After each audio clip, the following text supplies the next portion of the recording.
Hello, this video is regarding how to create your own compost bin.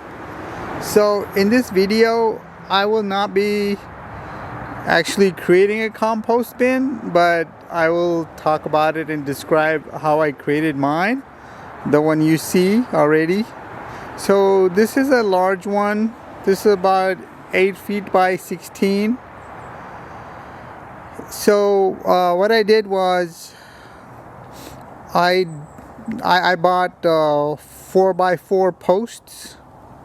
They were about 6 feet in height, and I dug probably about 1.5 feet, maybe 2 feet, depending on the location of the footing. And then I bought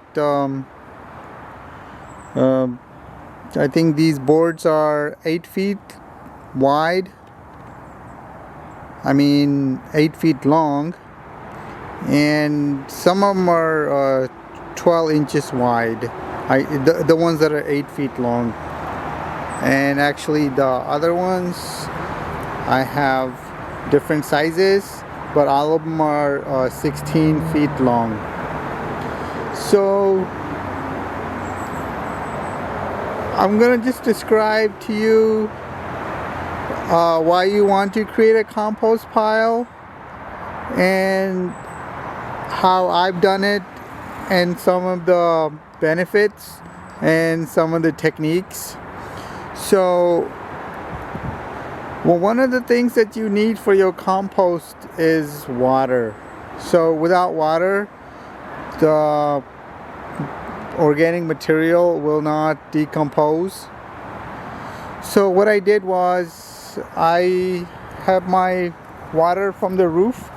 So where the compost pile is located, it is on a downward slope. So I have a corrugated underground pipe. Here it is. So all the water from the roof comes down here, and then it goes into the compost pile. So whenever it rains, it automatically naturally gets water. And also, as you probably noticed, that I have dug the compost bin into the ground instead of being above.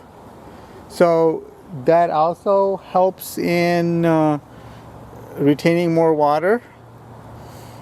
And also there's some pine trees on the sides, so none of the roots can go there and use all the composting material for the trees themselves. Because I know previously when I have done compost pile, after a year or two I noticed these roots go in and then use all your composting good material for themselves, which is natural, but I don't think it is meant for them, but they find it easy access, and so that's why they do it. And then I have these hex nuts. These are the hex nuts I put in. These are powder coated so they won't get rusted, and I just use them to secure the boards against the posts. And the wood is pressure treated, so it won't rot, but eventually it will rot. So I would say maybe in 5 years, depending on if the boards are underground, they will deteriorate and rot. So that's another reason why I have the dirt removed from the edge, so they're not underground. Obviously, except for the post, they have to be underground because they need to support the board. But my compost pile bin is much larger. It's 8 feet by 16. So depending on your house, you probably don't have the room, or perhaps you don't want it this big. So you can decide for yourself how big you want it, but the principles generally apply same. And with regard to turning the compost, I don't turn the compost. What I do is I do layering. So like if I buy stuff online, I got a lot of cardboard, so I save the cardboard, and then when I have sufficient amount, I just put it in the compost pile like you would layer a cake with a fudge icing. So similar principle would apply. And then during the fall season, you can gather your leaves and you can dump the leaf on it.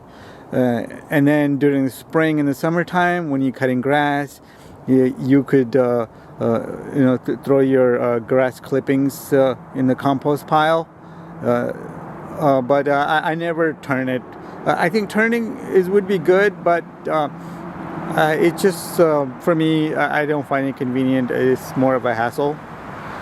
Plus, I think by layering it, you get different material, and then you have worms and bugs in there that will also decompose the material quickly as well. With regard to water, one thing that you don't want is permanent standing water for your compost. So when rain comes, the water has to get drained. You don't want the water to be standing there for, let's say, 5 to 6 days. That might be too much. So, but the compost does need water in order to decompose, but not water permanently being soaked. Then the bacteria and the bugs cannot consume that organic material to break down. So let's see what else. I just leave the compost pile, let it grow, maybe 2 years, maybe year and a half, maybe a year, depending on if you do turning of the compost or not. So and then it'll be ready to use. You could use it in your garden.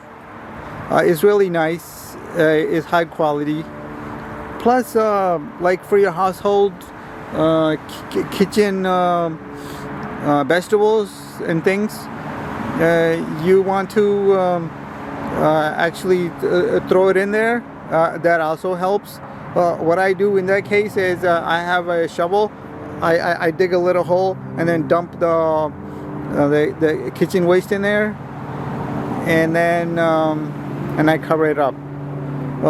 With regard to kitchen waste, one thing I don't do is like if you have something like smelly food, you probably don't want it there. And with regard to, does the compost smell stinks? No, actually it doesn't.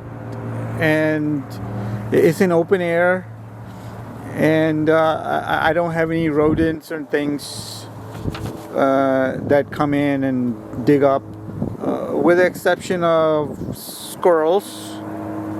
And I tell you why. Because I like chestnuts, and squirrels like chestnut too. And if I throw away the shells of the chestnuts, they do like to dig it up, but it's no big deal. It doesn't smell. Actually, you can see some chestnuts right here. Right here, I think you can. Yeah, right there in the middle. There's a couple of chestnuts. But those are spoiled chestnuts.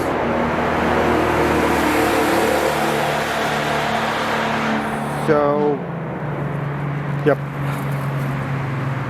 What else?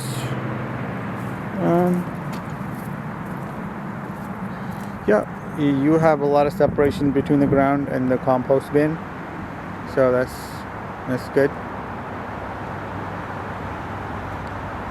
If you find this helpful, please subscribe to my channel and click the like button. And thank you for watching my video, and I hope you found it useful and you can implement this for yourself. It is very low maintenance. Basically, compost doesn't need your attention. It composts by itself. You just need to start it and just let it do its job.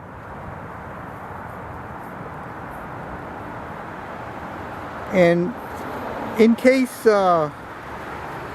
if you get too much rainwater, just a caution advisory that you do want an overflow, so you know your roof water actually drains out properly.